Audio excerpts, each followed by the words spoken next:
Well, good evening and welcome to the Islandstats.com Premier Division, English Premier Division, and Bermuda Footballers Overseas and Coaches live show. I'm your host, Earl Based, joining me is co-host Antoine Augustus. Well, Augusty, in the English Premier Division, we've seen some strange things happen this past weekend as far as results and obviously, today was a bombshell with a referee being suspended for comments made that have been released. We'll get to that in a minute. Just to let our viewers know, Connor Smith, who has taken the reins as coach and general manager of Rhode Island SC, will join us at the top of the hour. They have reached the final in their first ever season. So we'll get a chance to speak to Connor about this roller coaster ride he's been on with Rhode Island. But first, let's just run down the results from this past weekend. It was Manchester United 3, Leicester City 0, Nottingham Forest 1, Newcastle United 3, Tottenham Hotspurs 1, Ipswich Town 2, Chelsea 1, Arsenal 1, Brentford 3, Bournemouth 2, Crystal Palace 0, Fulham 2, West Ham United 0, Everton 0, Wolverhampton Wanderers 2, Southampton 0, Brighton Hove Albion 2, Manchester City 1, Liverpool 2, Aston Villa 0. Well, Gussie, this weekend we saw two of the bottom two teams in the English Premier League get their first wins of the season in Wolves and Ipswich. Yep. So that's at the bottom of the table. Southampton went rock bottom following their defeat. To Wolves. Wolves moved above them into 19th place with 6 points. Southampton had 4. Crystal Palace on 7 and Ipswich are on 8. And then we move to the top of the table. Liverpool are now 5 points clear of Manchester City following their 2-0 win over Aston Villa. And of course, Manchester City's loss to who did they lose to? Brighton. Brighton. 2-1.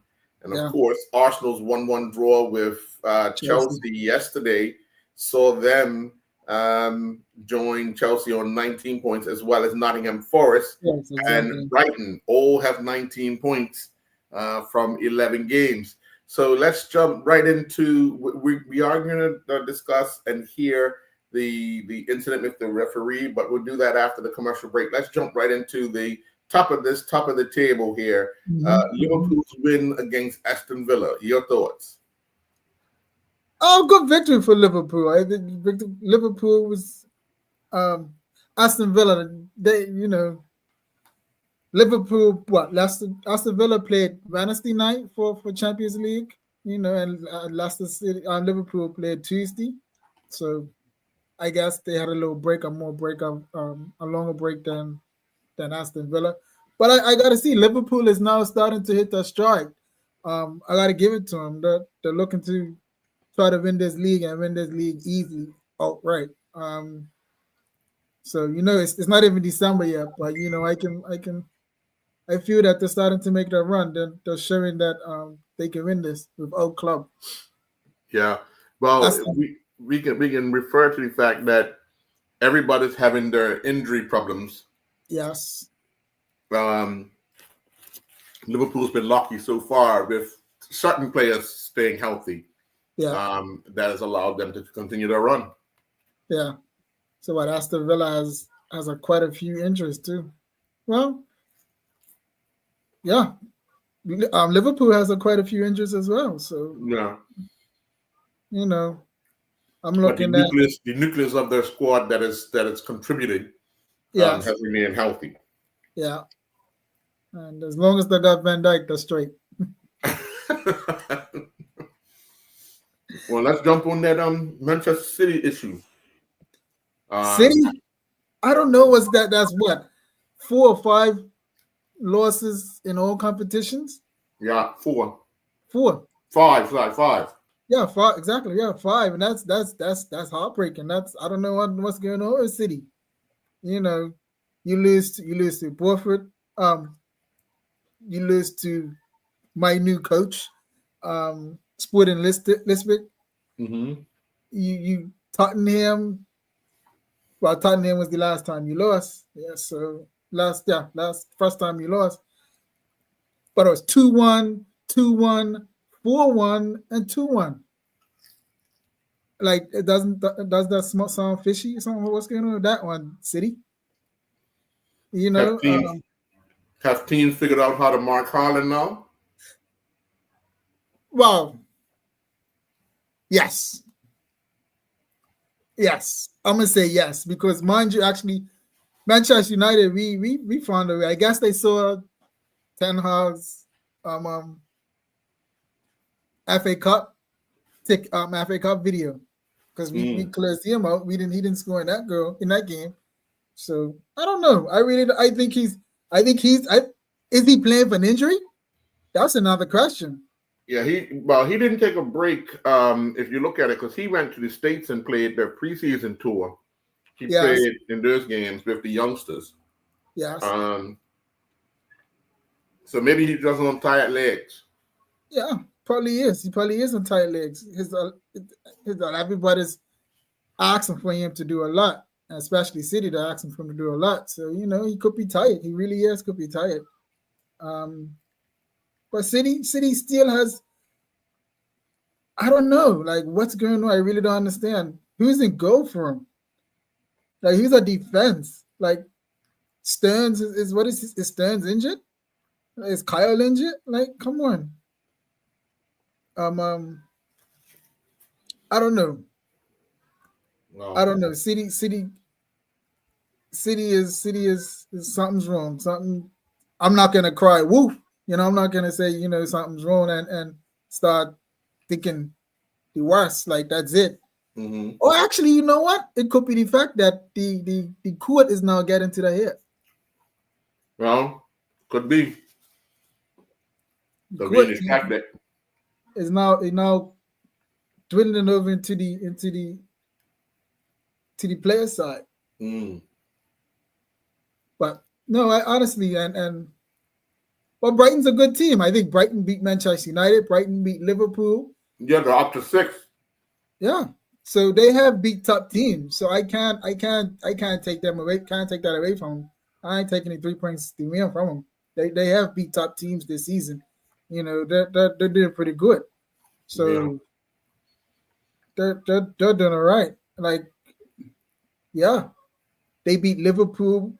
They beat Liverpool 2-1 twice. They lost to Liverpool in the cup game. They beat Liverpool in the league. No, Liverpool's only lost to Nottingham Forest in the league. No, they lost. Liverpool lost to Nottingham Forest in the league. Liverpool's only lost 1 game. Okay. And it was Forest that beat them at Anfield. Yeah. All right. Yeah. Yeah. So I don't know what's going on. Yeah. They beat. Yeah. And then we look at that Chelsea Arsenal match. 2 teams looking to stay in the hunt. I guess a point for both of them is better than one of them losing at this point in the season. Yeah, and City's coming off a point off for us last week, and now Arsenal this week. Are they trying to just go by with the big teams and thrash the small teams? I don't know. Arsenal. They scored 8 goals midweek. They should have saved some of those goals. True. They didn't have. Well, yeah. That'll be all right. Awesome. That game was all right. I would take a point from that game too. Yeah. I'll take a point from that game. I'm trying to see if what's the name came back. Who's that? My old player. Sanchez is out injured. Yes.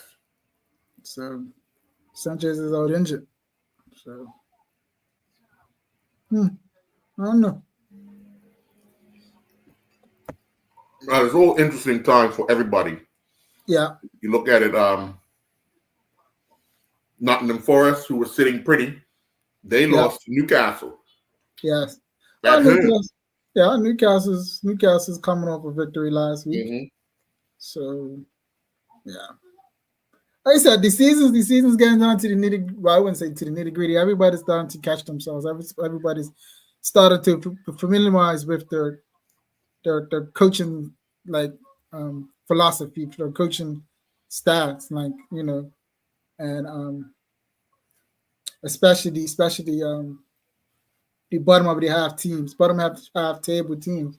They're starting to know graphs, Yeah. Like you said, two bottom teams won this weekend, and finally have got a victory and finally got that 3 points off their, got the monkey off their back. Yeah. So mind you, was the bottom of the table clash. Hey. Beat the teams right above you, and you move up. You move up. Season doesn't end in November. It ends That's right. May. That's right. Now let's jump on your team before we go to commercial break. Manchester United, since dismissing their coach, undefeated. Excuse me. Yeah. Wow plays goal from actually. Garnacho's goal was outstanding. I would say it's a goal of the week. I'm not being biased, but in close second, Bruno's goal, the first goal, that was a humdinger too. So, Leicester City we beat, but we already played Leicester City 2 weeks ago, in the League Cup. So to turn around and go back to Leicester, to come to Old Trafford. So I expected that victory. I did. I couldn't see them coming out with less than 3 points. Interesting enough. Yeah. Yeah. Leicester's season, they're in 15th. They've only won 2 games. Yeah. And Manchester United is up to 13th. Yep. Winning 4 games. So very interesting times. Yeah, very. Everybody's on that international break now. So yeah, I'll see what happens. Yeah. And that's another thing. Manchester United always wins before the international break. This is when we come back from the international break. That's what happens. Well, it'll be a big difference after the international break because you're going to have a new coach. Yeah. Lord knows what he could do during that period of time.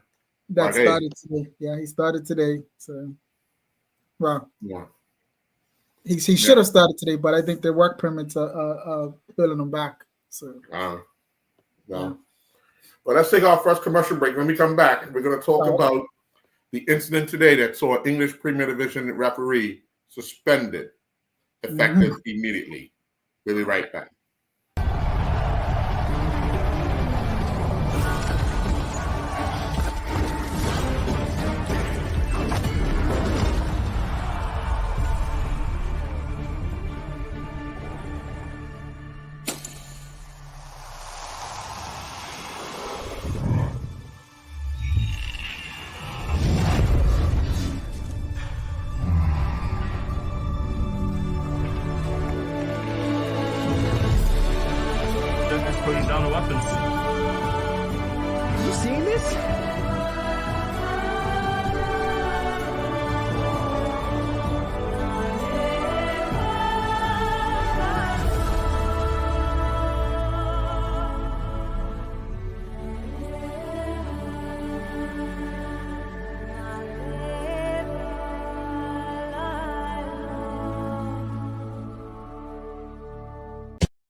are busy enough.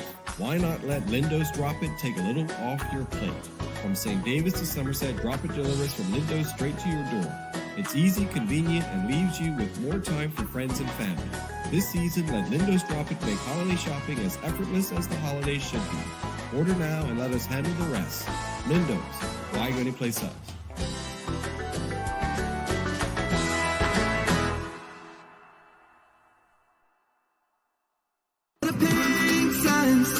Beneath the cloud blue sky, where the ocean meets the land, and the long-tail fly in Bermuda. Our hearts belong to this beautiful island. As an island, we are strong, proudly Bermudian.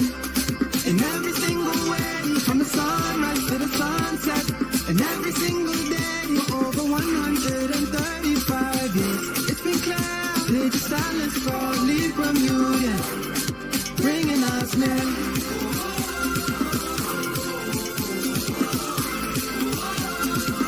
Cause we are proudly Bermudian.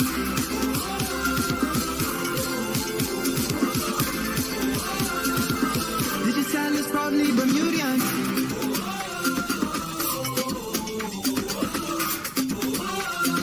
Digital is proudly Bermudian.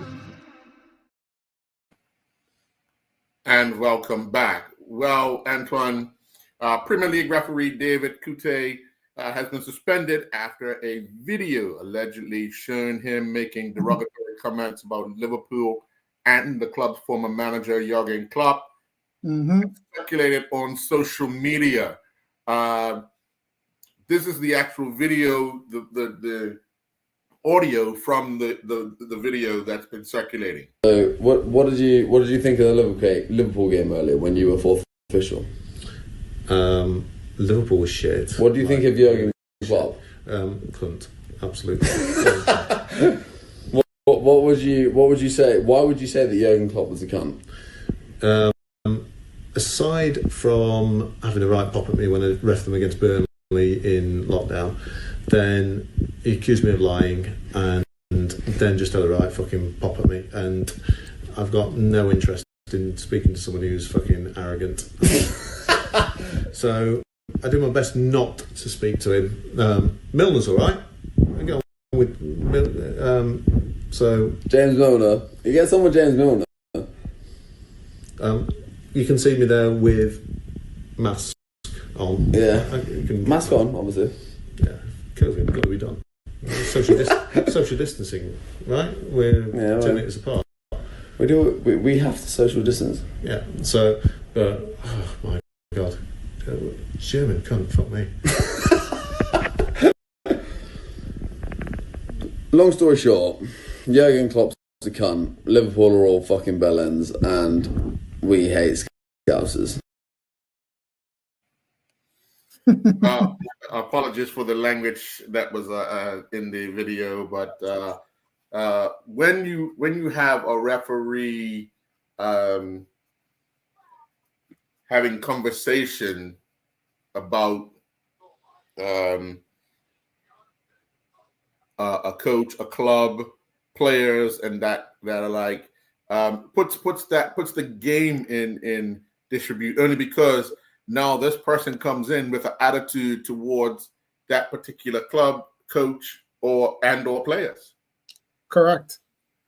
Honestly, yeah, that was way out of line.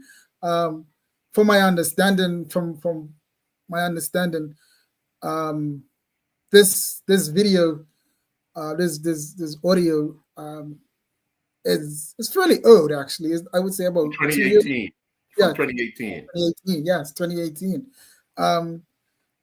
And because Klopp was the Liverpool coach at the time. I'm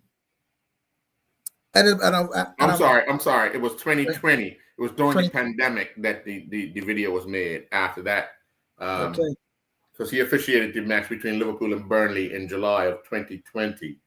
Yeah, and I believe he officiated yesterday's game. Liverpool's game on Saturday? Yes, he officiated Liverpool's game on Saturday this weekend. Yeah. Yes. He officiated Liverpool and Aston Villa this weekend.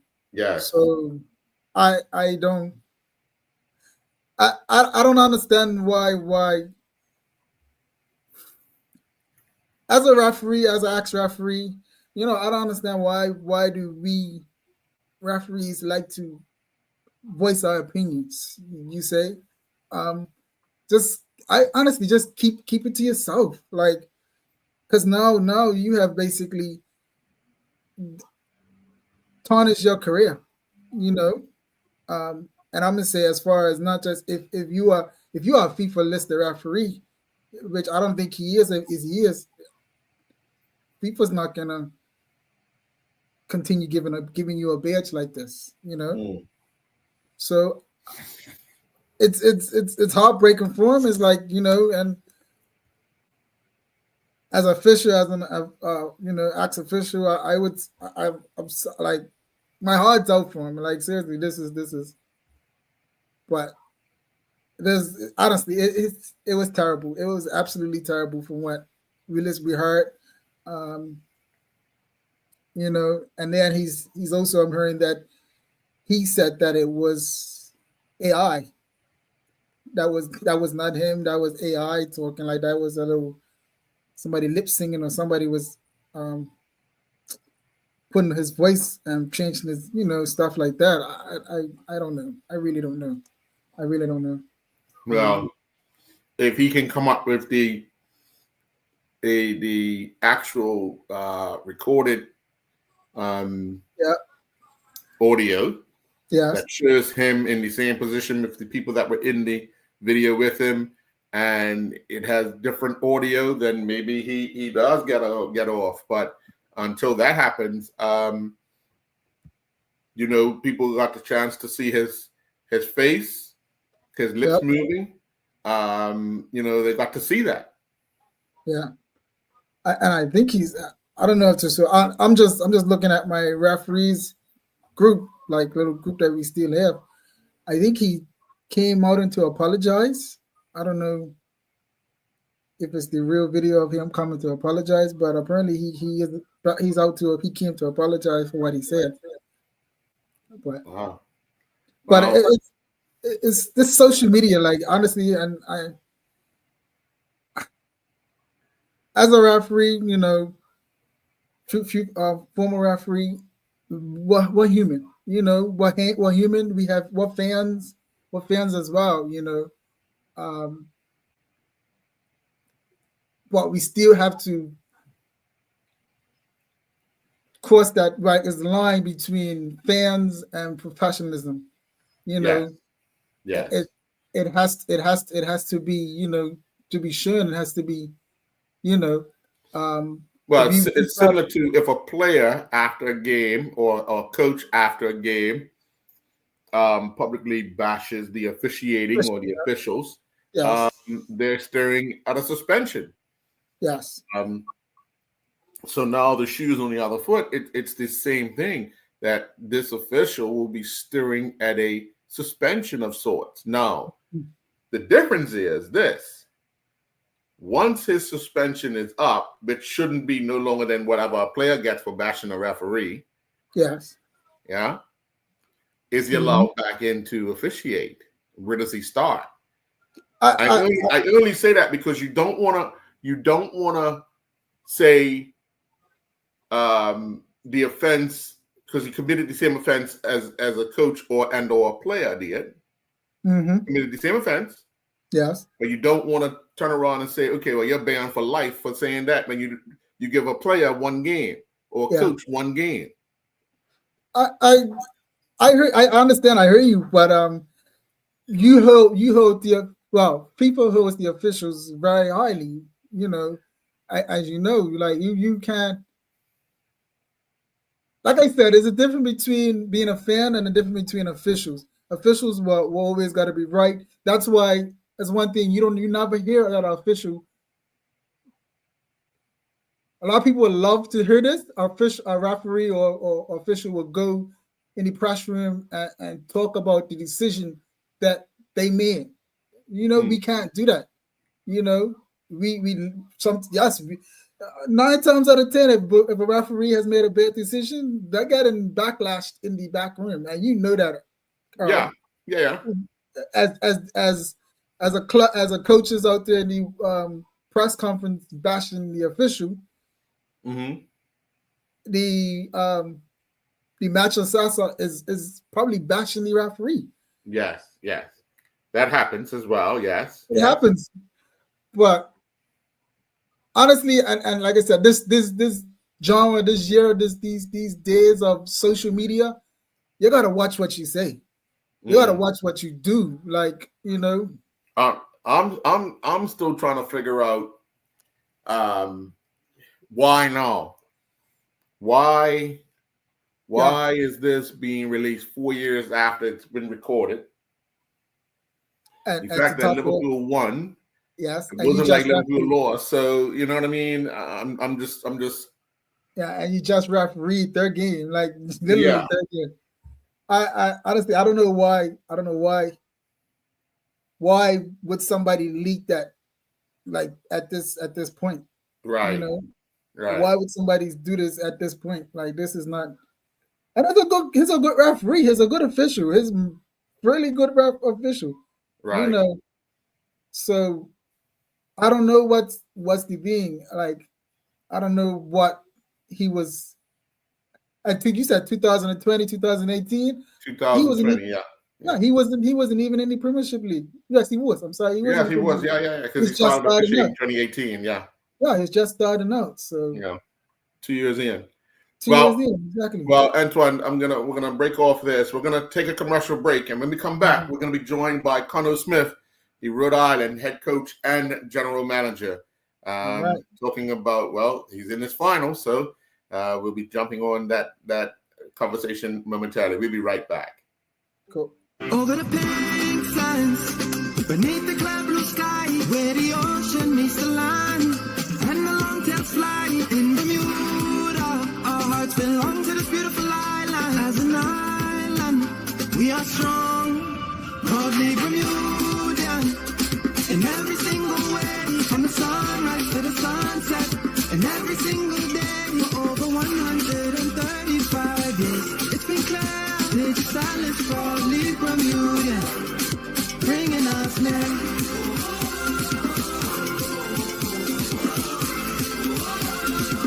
Cause we are proudly Bermudian.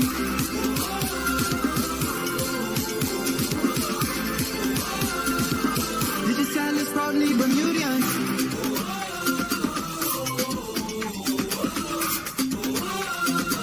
This is silence proudly Bermudian.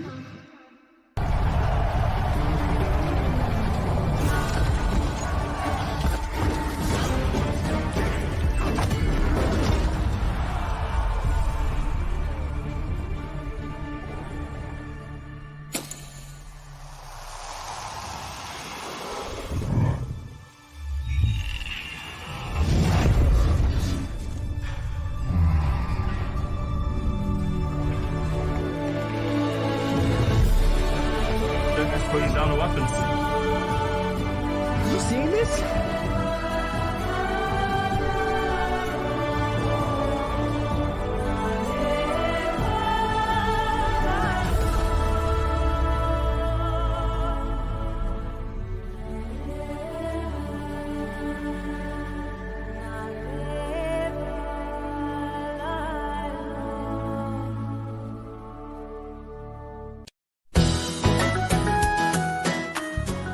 Holidays are busy enough. Why not let Lindo's Drop It take a little off your plate? From St. David's to Somerset, Drop It delivers from Lindo's straight to your door. It's easy, convenient, and leaves you with more time for friends and family. This season, let Lindo's Drop It make holiday shopping as effortless as the holidays should be. Order now and let us handle the rest. Lindo's, why go anyplace else?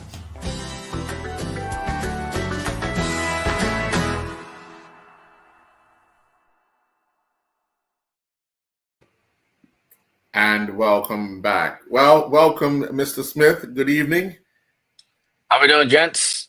Good evening. Good evening. Wonderful. First of all, congratulations. Big smiles going on. Rhode Island yesterday defeated Louisville in the semifinal or the conference final, and now you're in the final to take on Charleston on Saturday. Kind of just give us a sense of what this season has been like for you doing a dual role, one on the field and one off the field that is, kind of channeled this club? Certainly been challenging, but been fun. So we have a lot of support, and I have a lot of support in the front office, ownership, and with my staff, which allows me to kind of manage both roles. So yeah, we're blessed to have the setup that we have, and I certainly don't do it alone, and I have plenty of help and support. When that offer was made to do the dual role, how long did it take you to think about what you had to put in place in order to be successful?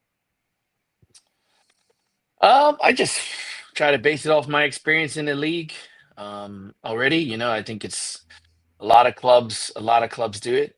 It's certainly not easy if you're out there and doing it alone. But like I said, I have a lot of support. So yeah, at times when I need to focus and concentrate on the bigger picture, I do that, and I have a lot of trust and belief in our coaching staff. And then when I need to be the coach and be there on the field and support the players and the rest of the coaching staff, I have people in the front office that can help manage that. So yeah, it's good to have a lot of support. Sure. One last question before I let Antoine Jones jump in. What was the message to the team before the game last night? Saturday night. So. Yeah, it was, look, obviously Louisville's, in my opinion, right now the best organization in USL, on the field, off the field. Everything they do is top class, top stadium, top training ground, great coaching staff, good roster.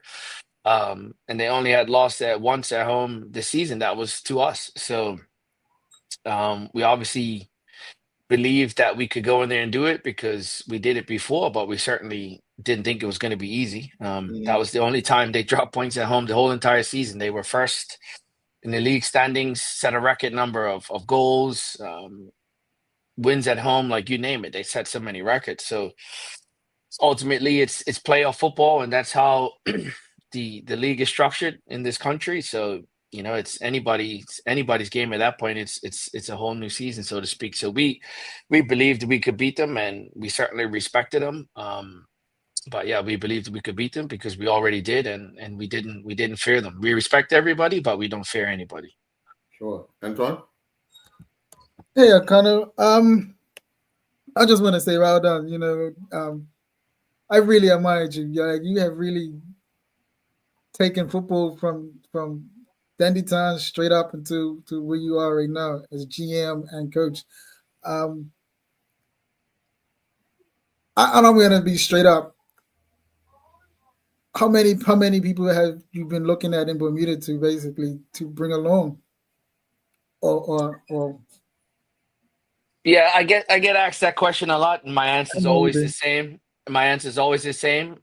We look all over the world, all over the United States, anywhere, and ultimately, my job is to win games of football. So just because somebody's from the same place and we grew up in the same country doesn't mean I'm going to give anybody opportunity. It's the same. It could be a family member. They have to be of the level, and they have to help us win matches of football. So as of right now, I think, outside of the Bermudians that are playing in the UK, certainly the key can play at our level, no problem. He's still doing it in the championship, but yeah, he's out of our league right now. Zico was obviously in our league the last few seasons and built a really good reputation for himself, and he's playing in League One now. And congrats to him and his team. They're in the League One final, and in my opinion, I think they're going to win it. So I'm really, really happy for him.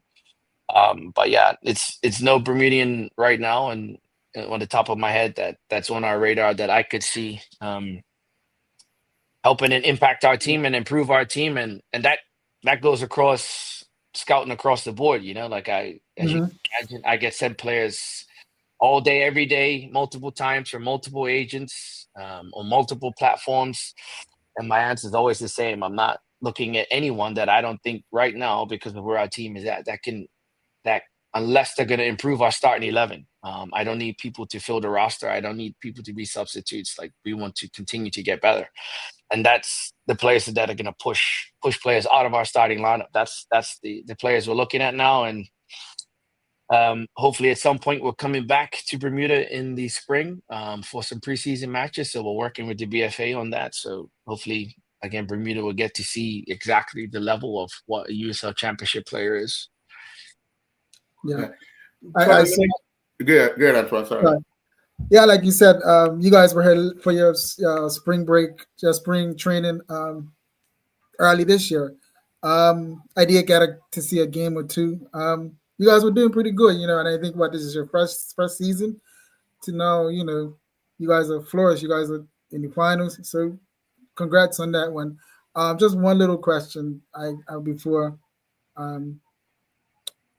Actually, you know what? I'm going to save it to last. Go ahead, Al. Kind of, what joy do you get out of coaching each day? Yeah, I think for me, look, ultimately, I think I love seeing players develop. I love seeing the team develop and helping people get better. I think it's for me, it's what coaching's all about. I've always stated, like, my career is over. So, and it's been over for some time as a player. So watching players get better and achieve what they want to achieve. I certainly don't have all the answers. I'm just there to help them grow and develop and push them on and become the best players they can be. But also, watching them achieve their goals and become better players. And I think ultimately create an environment too. I think the overarching theme of both roles is that I'm responsible for creating the environment. And it doesn't really matter. You want to play 4-4-2, 3-5-2, 4-2-3-1, doesn't matter. Like, it's what behaviors are acceptable and what's not acceptable in your environment. What, to me, is what makes a good team and makes a good environment. So I think that's what I really try to focus on is creating a good environment where people can thrive and be inspired. Yeah, name something that you took from your experience at New England that you carry through at New England as a player that you've carried through as a coach with. Yeah, I think the big one is, and I talk a lot about how my relationship with Stevie Nicol and Paul Mariner, and especially Paul. I think I always say, I maybe remember some things that he said to me or some tidbits or whatever advice he gave me on try to improve me and get better. But I think the most important takeaway, I remember how he treated me. So that's how I try and treat my players and try to inspire them and make them feel that I'm there to support them. And, sometimes I have to have tough conversations. I have to tell guys they're not in the starting lineup. They're not suiting up. They're not in the 18. But ultimately, hopefully, the biggest takeaway they can take away that I was always fair and I was always honest. And I have difficult decisions to make, and they're always not going to agree with them. But at least they know on a human level that I treated them with respect and I was compassionate and I was direct and honest and hard on them when I needed to, all with the goal of helping them improve as a player and helping the team improve. So I think that's probably my biggest takeaway. Yeah. Question. Good. Yes, I'm sorry. You going from Orlando Prime to male to female to male. Like, what's the difference? What's the difference of being assistant coach to a female coach, a female team, to now head coach of a male? Like, tell me the difference. Like, yeah, honestly, I don't think it's much different. Female players want to be treated fairly and they want to be treated with respect, just like male players. You have to be fair, and sometimes you have to be direct and make hard decisions. But ultimately, they want to be coached, they want to be developed. And it's not much difference. The dimensions of the pitch is the same. The size of the goal is the same. The ball's the same. They're all human beings. They both have 2 feet. They both have 2 arms. So everybody just wants to be treated the same. So yeah, for me, I don't think it's much difference. The female players that I had in Orlando, we had world-class players. Obviously we had Marta, we had Alex Morgan, we had players that have won the World Cup for the United States. So it was yeah, they all just want to be coached and developed and treated fairly as human beings. So I think once you do that and you gain their respect on a human level, and then on a football level, it's basically the same, you know. One more question, actually. Yeah. And I'm going to stick it to comparing male to female. Have you seen Bermuda's team? I sure you have. Compare our what Nikita's doing with our girls and Finley is doing with our boys, like with our men. Like, tell me, like, what you think about them? So what I think about both programs? Yes, like how we're doing. Yeah, I think well, if you look at both programs, I think the investment from FIFA in our region, in men's and women's football, has increased. So that's obviously going to increase the level of play, the level of player. The players are going to get better on both parts. You know, when I was in the national team, we never had Nations League games. We played like 1 to 2 games every year, where these guys are actually playing matches that are competitive and they mean something, and it's actually it's an end goal. So I really enjoy the Nations League. I'm not really enjoying the international window right now because we lost a player for our next match. But there's nothing we can do about it. But I'm happy for him. But I think the level of investment from FIFA and CONCACAF and football in the region, in men's and women's football, is improving across the region, and our country is no different. So, I'm happy to see what Nikita's doing, and you can see just by results that they're improving. The level of players improves. Leilani's doing amazing. Obviously, her team lost to my former team at the weekend, but obviously really happy for her. Really to see professional women's football, and hopefully she can inspire many more people to go and do what she's done, because what she's done is nothing short of extraordinary. I don't think it gets as enough attention as it should in Bermuda. Like, for her to go to one of the top universities in the country, in the United States, win multiple national championships, and then get drafted into the National Women's Soccer League, it's phenomenal. So I'm really happy for her. Actually saw our teams both did preseason in Florida last year, so we got some time to chat. So I'm just really happy and proud of what she's done, and she's a trailblazer for women's football in Bermuda, and hopefully more can follow in her steps. And then what Michael's doing is he's just adding professionalism to the program. He's been in environments in Canada where he's managed teams at the highest level, managed their national team, and he's just obviously added professionalism and most importantly, again, from a human perspective, for me, like Michael's a good guy, and we've had many conversations when we was in Bermuda. We stayed in contact, so I just like what he's doing with the group, and he's he's obviously doing the best he can with the amateur environment that's improving, but he's obviously getting results, and hopefully they get some good ones here in this next international window coming up. Yeah, sure. I hope so too. And my final question, would be, what does this week look like for you and your team as you prepare for this final? Yeah, it's not much different, to be honest. So we flew back from Louisville. We flew back from Louisville on Sunday, so that was obviously a quote unquote off day from training. We were off training today.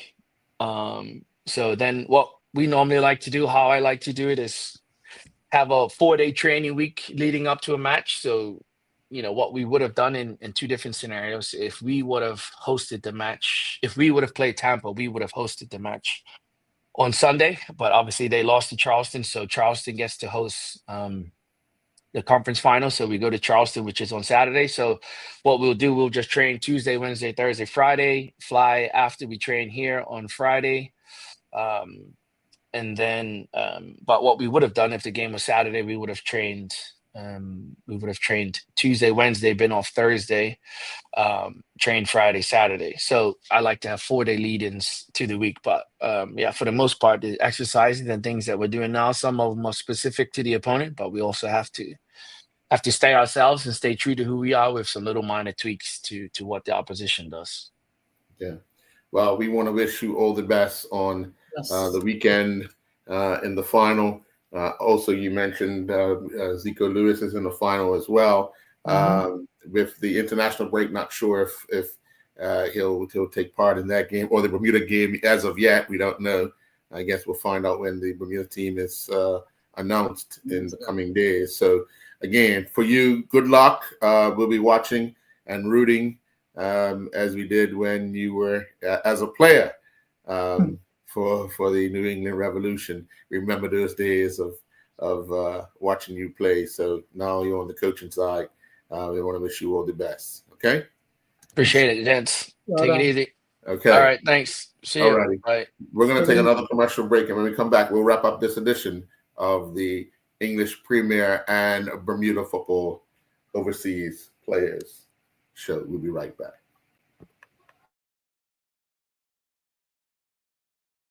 Over the pink sands, beneath the clear blue sky, where the ocean meets the land, and the long tails fly in Bermuda. Our hearts belong to this beautiful island. As an island, we are strong, proudly Bermudian.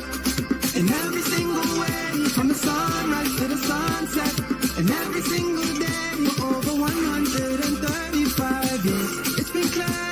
It's silence proudly Bermudian, bringing us near.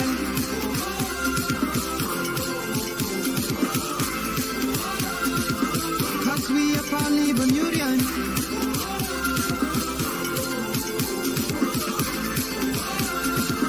Digital is proudly Bermudian.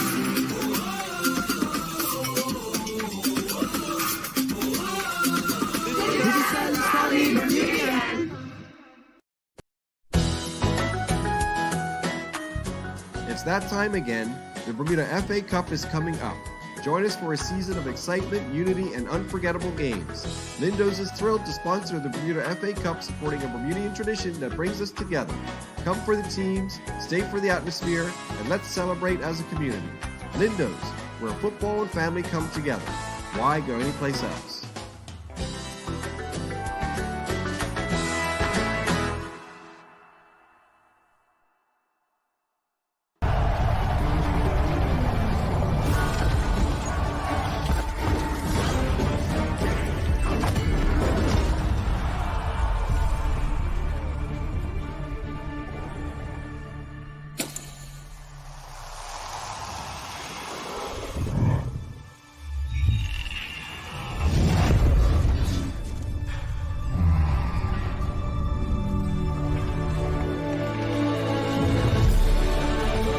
Putting down the weapons. You seeing this?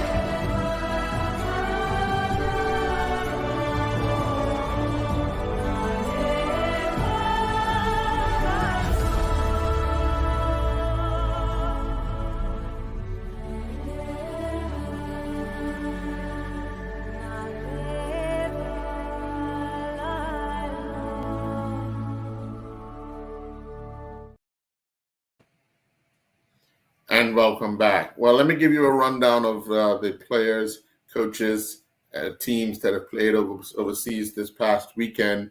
Obviously, we just finished talking with Kano, whose team has advanced to the final. As they move into the final, defeating Louisville Saturday, 3-0. Sean Goda, who is the assistant coach of Aston Villa's women's team. They drew 0-0 with Manchester United yesterday.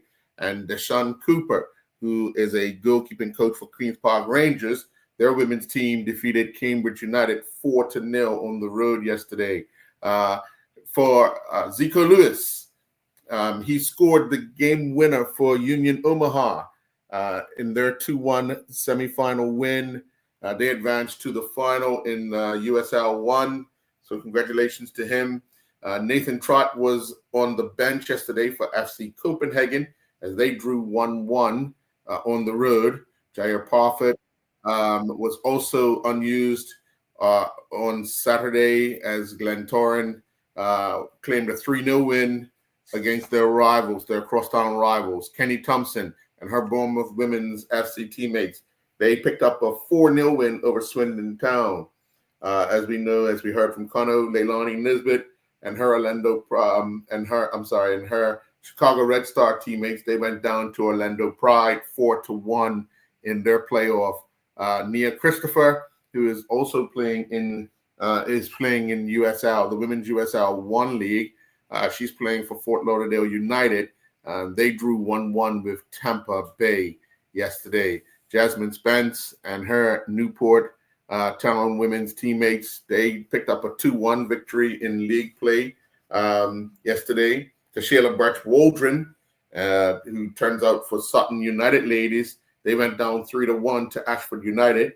Eva Frazzoni was on the score sheet, and her goal, she scored the second goal for AFC Salisbury, and they were the 2-1 winners in Nation League play, in the FA Women's Nation League play.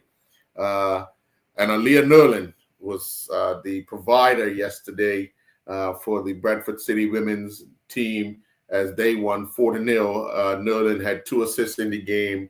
And then on Saturday, Nikki Wells was once again on the score sheet for Bristol City. They defeated Norwich 2-0. Dale Eve was an unused sub for Alva Church. And then they went down 5-3 in a high-scoring game. Reese Jones, Razir Smith-Jones, Courage Frobler, Riley Robinson all started for Benfield with Malachi Henry, an unused substitute, as they went down 1-0.